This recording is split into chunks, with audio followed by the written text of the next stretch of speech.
legends, it's Red here.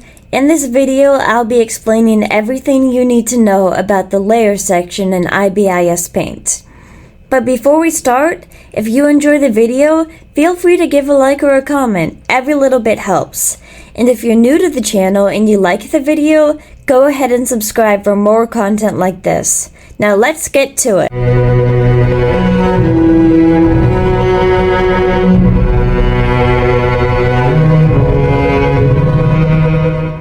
How to make new layers.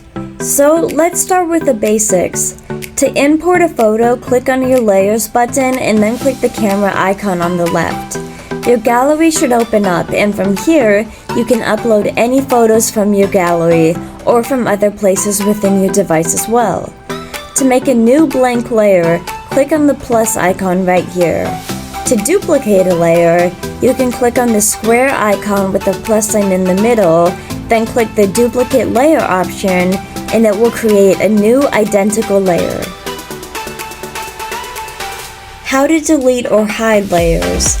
To delete a layer, simply make sure you're on the correct layer you want to delete, and then click the trash can icon on the bar on the right. There is also the option to hide a layer. This doesn't delete it, but it removes it from view until you click the icon again.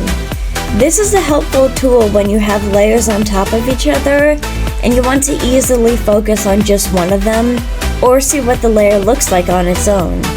So if you want to hide a layer, just click on this eye right here and it will hide it, and all you have to do is re-click it to bring your layer back into view.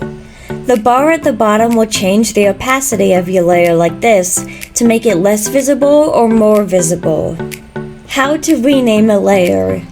Renaming layers is a great tool because it helps you remember what your layer is for. There have been too many times where I forgot which layer was for which part, and I had to scour through tons and tons of layers to find the one I needed. If you want to rename a layer, all you have to do is click these three dots at the bottom of the right-hand bar, and one of the options says Rename Layer. And after choosing that, from there you can give a name to your layer. It's a really great organization tool, and I recommend doing this every time. Reordering layers and locking them. Now, if you want to reorder a layer, all you have to do is drag it up or down.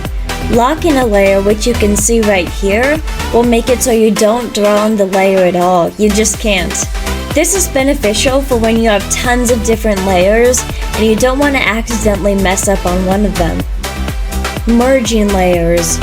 Merging layers, which you can do by clicking this down arrow, will put two different layers on the same layer.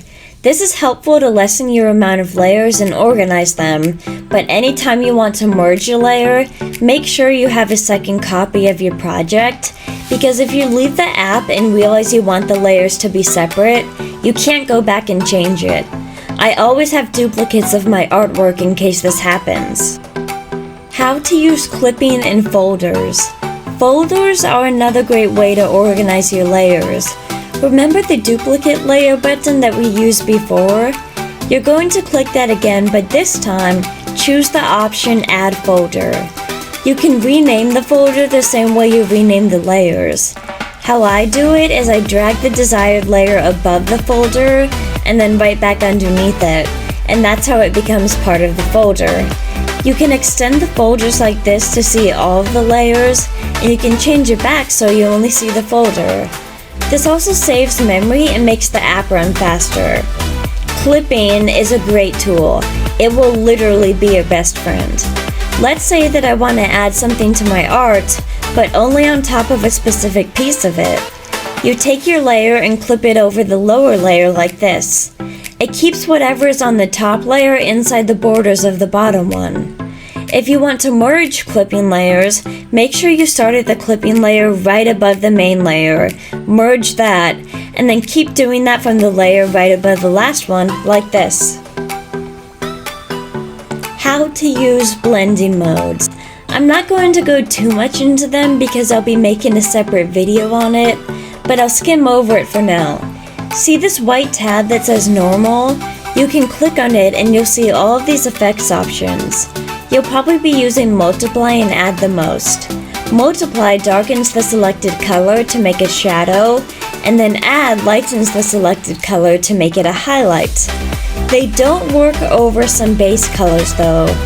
Like the add blending mode won't work on top of white because white is already the lightest color, and the multiply and blending mode won't work on top of black because black is already the darkest color. How to use selection area. So again, I'm not going to go too much into selection area in this video because I'll make a separate video for that, which will likely be the next Ibis Paint tutorial. But I'll do a quick overview of part of it because it still has a bit to do with layers. So there are different ways to do this, but within the layers, there's this pink and white layer titled Selection Layer. When you choose this layer, you can go to your toolbar and choose either the brush tool or the bucket tool to fill in the area you want to be removed or transparent. It will look like a purple-blue color. Using the brush is more time-consuming, but it's more precise and makes your art turn out better quality.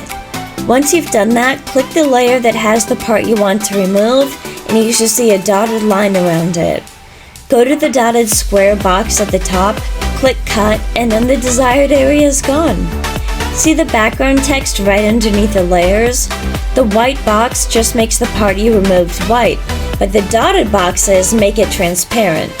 Just remember to save it as a transparent PNG or else it won't be saved as transparent. How to move your object on a layer. If you want to move anything on a layer, make sure that layer is selected and click the 4 arrow button on the right hand bar and a menu will come up. Translating scale just moves it, perspective form resizes it, and mesh forms changes the shape. Well, thank you so much for watching, Legends. I hope this helped you. If you enjoyed this video, go ahead and give it a like and subscribe for more content like this. Bye, Legends!